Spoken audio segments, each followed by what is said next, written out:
Welcome to home with love channel. இன்றைக்கி kids lunch box recipe பார்க்கலாங்க. Carrot சாதம் எப்படி செய்யலான்னு பார்க்கலாம் வாங்க.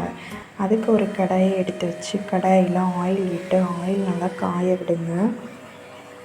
கேரட் சீவி எடுத்து வச்சாச்சுங்க. இப்போ பார்த்திங்கன்னா ரொம்ப சிம்பிளான ரெசிபி தாங்க.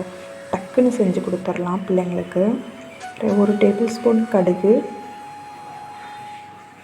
2 பெரிய சைஸ் தக்காளி அதையும் நல்லா பொடியாக கட் பண்ணி சேர்த்துக்குங்க. 2 காய்ந்த மிளகாய், இது 2ஐயும் சேர்த்து நல்லா வதக்கிடுங்க. எண்ணெயிலேயே நல்லா வதங்கி வரணும்.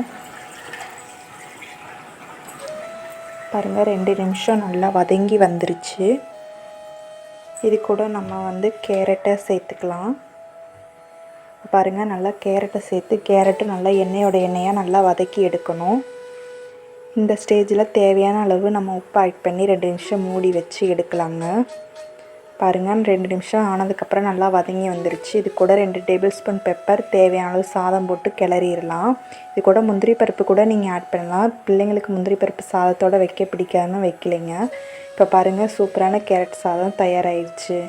இந்த வீடியோ உங்களுக்கு பிடிச்சிருந்துச்சுன்னா மறக்காமல் லைக் பண்ணி ஷேர் பண்ணி சப்ஸ்கிரைப் பண்ணுங்கள். தேங்க்யூ ஃபார் வாட்சிங்.